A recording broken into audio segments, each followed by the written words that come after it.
সবার আগে জানাই সপ্তমীর অনেক অনেক প্রীতি ও শুভেচ্ছা। আশা করি তোমাদের পুজো খুব ভালো কাটছে, আমারও ভালো কাটছে। তো আজকে হলো সপ্তমী, যথারীতি আমি পুরো রেডি হয়ে গেছি আর এখন বেরাচ্ছি। প্রত্যেক বছর আমি আর মাই বেরাই সপ্তমীর দিনকে, এটাই ফিক্সড প্ল্যান থাকে। তো এইবারেও অনথা নেই আর কি। তো চলো এবারে বেরিয়ে যাই। প্রায় 8:30 বেজে গেছে, অনেকটা লেট হয়ে গেছে। বেরিয়ে তোমাদেরকে দেখাচ্ছি কি আছে না আছে। আগে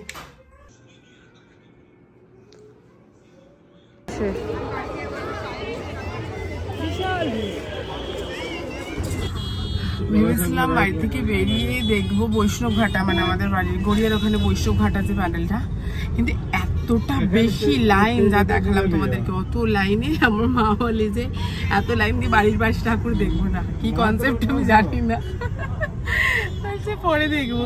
তো যাই হোক, এখন যাচ্ছি আমরা গড়িয়াহাটে, ক্যাব করলাম, ক্যাব করে যাচ্ছি গড়িয়াহাটে। ওই গড়িয়াহাটের দিকে যে সুব্রত মুখার্জি, সিঙ্গি পার্ক, এগুলো সব দেখবো। দেশপ্রিয় পার্ক, এই সবগুলো দেখার প্ল্যান আছে আপাতত। কিন্তু যা গরম, জানি না কত দূর কি দেখতে পারবো। তো যাই হোক, মোটামুটি এগুলো দেখে তারপরেরটা পরে প্ল্যান করছি। এখন আগে থেকে এতটা ডিসাইড করে নিই, গড়িয়াহাটের ঠাকুরগুলোকে দেখে যাওয়া যাক।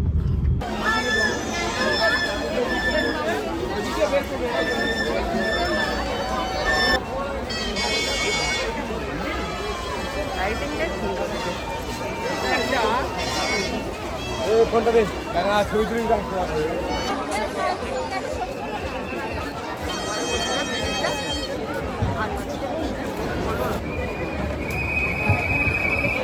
ঠাকুরটা দেখবো না, ঠাকুরটা করেছে।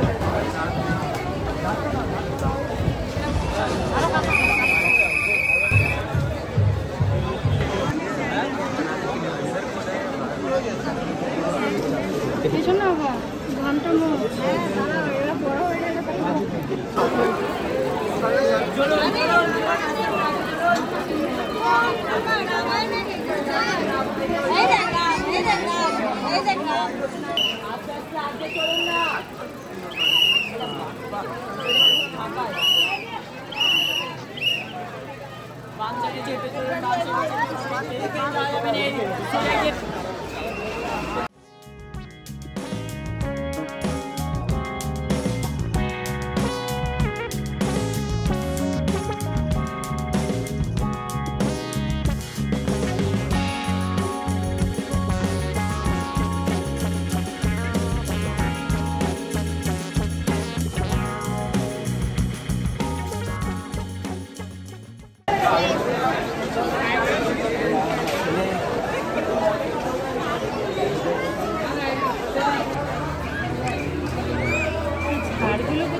এই সামান্য গড়িয়াহাটের হিন্দুস্তান ক্লাব, একডালিয়া, এইসব দেখে অবস্থা খারাপ হয়ে গেছে। বলছে বাড়ি চ, আর এখন ওর বলছে শ্রীভূমি ঢুকলে আর তুমি বেরোতে পারবে না ভিড় দিয়ে। এত ভিড়, যদিও বা এগুলো লাইনে দাঁড়াতে হয়নি, মানে ভিড় প্রচন্ড, বাট কন্টিনিউয়াসলি চলেছে। তো যাই হোক, আমরা এখন আবার ক্যাবে উঠে গেছি। এদিকে মোটামুটি সব কমপ্লিট হয়ে গেছে। আমার মায়েরা 0% এনার্জি, তো আর দেখবে না। তো এবার যাচ্ছি কোথাও গিয়ে ডিনার করবো। আপাতত সুলেখার ওখানটা ক্যালকাটা বিস্ট্রো আছে, ওখানটা দেখি কিরকম কি সিচুয়েশন। যদি ওখানটা মোটামুটি দেখি যে হয়ে যাচ্ছে তাড়াতাড়ি, তাহলে ওখানে ডিনার করবো, নয়তো চাউমিনে যাবো। দেখা যাক কি করা যায়।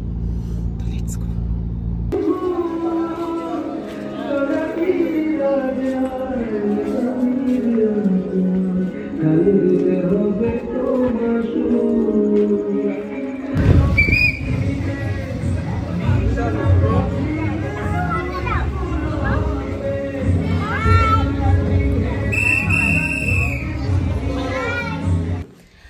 চলে এসেছি বাড়ি, 12:30 পৌনে 1টার মতো বাজতে যায়।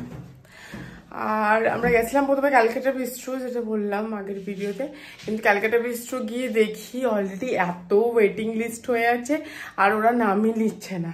মানে আর হওয়ার চান্সেস খুব কম। বলছে এখনো 1.5 ঘন্টা, 2 ঘন্টা, 2.5 ঘন্টা, অনেকটাই টাইম লাগতে পারে। পাশাপাশি যে কটা রেস্টুরেন্ট ছিল সব কটাতেই মোটামুটি প্রচুর লাইন।